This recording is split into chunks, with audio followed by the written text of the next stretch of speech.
आप जानते हैं कि हमेशा सांप और नेवले के बीच हुई जंग में भला नेवले की जीत और सांप की हार क्यों हो जाती है? हमें पता है कि सांप एक बहुत ही जहरीला जानवर है। अपने जहर के दम पर सांप हाथी जैसे भारी भरकम जानवर को भी मार सकता है, तो भला सांप नेवले के सामने हार क्यों मान लेता है? आखिर नेवले के पास वो कौन सी खूबियां हैं जिनके सामने बिना घुटनों वाला जीव सांप घुटने टेक देता है? और क्या सांप हर बार नेवले से हार जाता है? और क्या नेवले के अलावा कोई अन्य दूसरा जीव भी ऐसा है जिस जीव पर सांप का जहर बेअसर हो जाता है? तो चलिए जानते हैं दोस्तों। सांप और नेवले की लड़ाई में एक बात तो पक्की है कि सांप सिर्फ अपनी जान बचाने के लिए मजबूरन नेवले पर हमला करता है, वही नेवला सांप को मरने और खाने के लिए सांप पर हमला करता है। यानी इतना तो तय है कि इन दोनों जीवन की लड़ाई में लड़ाई होने से पूर्व ही विजेता नेवला होता है। सांप को मार डालने में नेवले की सफलता का कारण उसकी 4 प्रमुख विशेषताएं हैं, जिसमें से एक है नेवले का अत्यधिक फुर्तीला होना है। जो जीव जितना फुर्तीला होता है उसे सामने वाला जीव उतना ही सुस्त दिखाई पड़ता है। यदि हमें सांप का हमला इतना तेज दिखता है तो वही हमला एक नेवले को इतना सुस्त दिखाई देता है। अपनी अत्यधिक फुर्ती के कारण नेवला 100 में से 99 मौकों पर सांप के हमले से बच जाता है, लेकिन जब इतने अधिक फुर्तीले नेवले द्वारा हमला किया जाता है तो सांप नहीं बच पाता। अपने नुकीले दांतों से नेवला सांप की खोपड़ी को तोड़ देता है, जिस वजह से सांप तुरंत मारा जाता है। नेवले की जीत की दूसरी प्रमुख वजह है नेवले के सख्त और तने हुए बाल। जब नेवले की भिड़ंत किसी सांप से होती है तो ये अपने बालों को उसी तरह से खड़े कर लेता है जैसे सर्दियों के मौसम में हम इंसानों के बाल ठंड लगने से खड़े हो जाते हैं।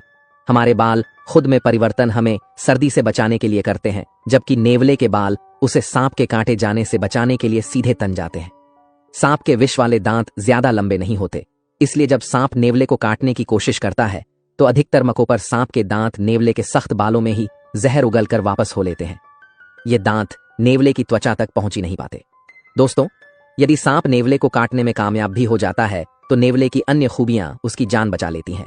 दोस्तों, एक नेवले की त्वचा के ठीक नीचे चर्बी की एक मोटी परत होती है।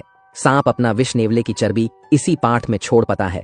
हम जानते हैं कि चर्बी में छोड़ा गया कोई भी बाहरी पदार्थ बेहद धीमी गति से शरीर में अवशोषित होता है। इसलिए डॉक्टर इंसुलिन यानी शुगर की दवाई का इंजेक्शन को पेट में लगाने की सलाह देते हैं, क्योंकि इंसानों के पेट में काफी चर्बी होती है, जिस वजह से दवा धीरे धीरे शरीर में अवशोषित होती है और दवा का असर लंबे समय तक बना रहता है। जब सांप नेवले को काटता है तो सांप का जहर भी इसी तरह धीरे धीरे नेवले के शरीर में जाता है, जिस कारण नेवले के पास इस जहर के खिलाफ लड़ने के लिए अधिक समय होता है। सांप के जहर के खिलाफ नेवले का आखिरी हथियार होता है विष प्रतिरोधक क्षमता। किसी नेवले के शरीर में विशेष एसिटोलोकलाइन रिसेप्टर्स होते हैं जो सांप के जहर की धीरे धीरे घुलती हुई मात्रा को आसानी से सहन कर लेते हैं। नेवले के विष प्रतिरोधक क्षमता सांप के जहर को बेअसर कर देती है, इसलिए अधिकतर मौकों पर सांप के कांटे जाने के बावजूद भी नेवला मारता नहीं, बल्कि सिर्फ कुछ समय के लिए बेहोश होता है। दोस्तों, कुछ लोगों का मानना है कि नेवला सांप से भी अधिक जहरीला होता है, तभी तो नेवला सांप को मार डालता है, किंतु यह धारणा बिल्कुल गलत है। नेवला जहरीला जीव नहीं होता है, किंतु यदि नेवला किसी इंसान को काट ले तो रेबीज की बीमारी हो सकती है। यह वही बीमारी है जो कुत्तों के काटने से होती है। इसलिए यदि कभी किसी को नेवला काट लेता है तो टेटनस के इंजेक्शन के साथ साथ रेबीज के इंजेक्शन भी मरीज को जरूर लगवाना चाहिए। हालांकि नेवलों से रेबीज होना बेहद ही दुर्लभ बात है, किंतु फिर भी सावधानी के लिए रेबीज टीकाकरण आवश्यक करवा लें। खैर दोस्तों, हम नेवले की अद्भुत खूबियों के बारे में जान चुके हैं, लेकिन क्या सांप और नेवले की लड़ाई में हर बार जीत नेवले की होती है? बिल्कुल नहीं। नेवला आमतौर पर अधिक बड़े सांपों पर हमला नहीं करता। एक बड़ा कोबरा नेवले के लिए कठिन चुनौती पेश कर सकता है, क्योंकि बड़े सांपों के पास अधिक ताकत होती है। कई बिना जहर वाले जैसे अजगर जैसे सांप नेवले को अपनी ताकत के बल पर आसानी से मार सकते हैं। यहां मैं आपको एक और महत्वपूर्ण बात बताना चाहूंगा कि नेवले के अंदर जो एसीटोन रिसेप्टर्स होते हैं वह सिर्फ न्यूरोटॉक्सिक जहर वाले सांपों से ही नेवले को बचा पाते हैं। न्यूरोटॉक्सिक जहर वाले सांपों में कोबरा और क्रिएट प्रमुख है। वहीं हेमोटॉक्सिक विष वाले सांप जैसे रसेल वाइपर या पिट वाइपर के जहर से नेवला नहीं लड़ पाता। यानी अगर ऐसे सांप नेवले को डस ले तो नेवले पर भी वैसा ही असर होगा जैसा अन्य प्राणियों पर होता है। वैसे आमतौर पर नेवला वाइपर सांपों के दांतों से बचत हुआ उन्हें भी मार डालता है, किंतु यदि मरने से पहले किसी वाइपर ने नेवले को काट लिया हो तो थोड़े समय बाद ही नेवले की मृत्यु हो जाती है। दोस्तों, यह तो हुई नेवले की बात। बेशक सांप एक डरावना जानवर है, किंतु नेवले के आगे सांप ज्यादातर मौकों पर बेबस दिखाई पड़ता है। लेकिन नेवले के अतिरिक्त ऐसे कौन से जीव हैं जिनके सामने दिखाई देते ही सांप भाग खड़ा होता है? इस सूची में सबसे पहला नंबर आता है हनी बजर का। ये एक अद्भुत जानवर है जिसके शरीर में सभी प्रकार के सांपों से लड़ने की शक्ति होती है। न सिर्फ सांप अपितु बिच्छू, मधुमक्खियां या जहरीली मकड़ियों तक के जहर का असर हनी बजर पर नहीं होता।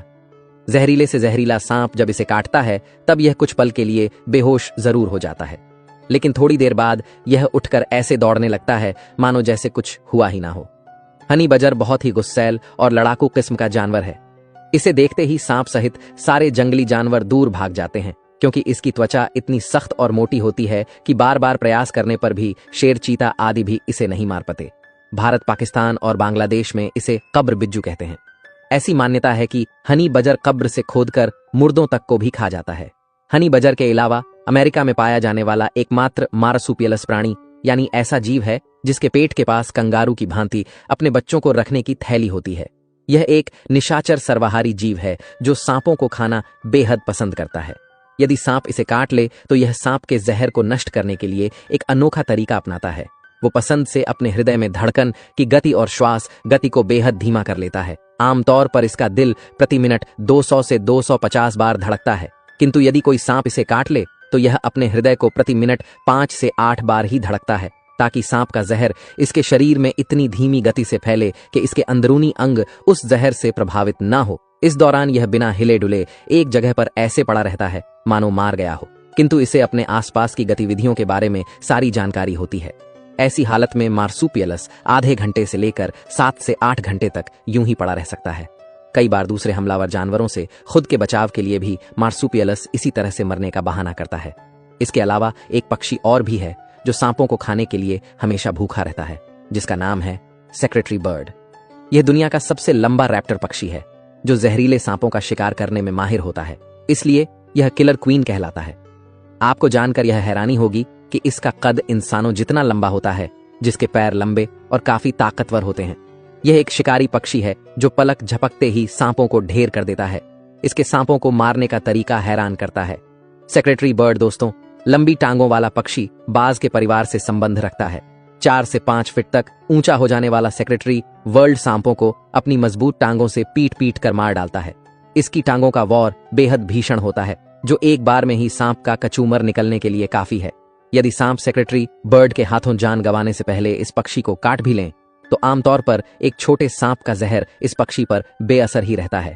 वहीं सेक्रेटरी वर्ल्ड का प्रहार इतना भीष्म और तेज होता है कि इसे कोई सांप काट ही नहीं पाता। दोस्तों, इनके अलावा कुछ जानकार मानते हैं कि भारत के राष्ट्रीय पक्षी मोर पर भी सांपों के कांटे जाने का कोई विशेष असर नहीं होता। वहीं यह भी देखा गया है कि सुअर भी कुछ हद तक सांपों के जहर से खुद की रक्षा कर लेते हैं। हालांकि सुअर सांप के जहर को झेलने के प्रति कितने सक्षम है, इस बारे में अभी काफी शोध की आवश्यकता है। दोस्तों, उम्मीद करते हैं कि आपको यह दिलचस्प और महत्वपूर्ण जानकारी पसंद आई होगी।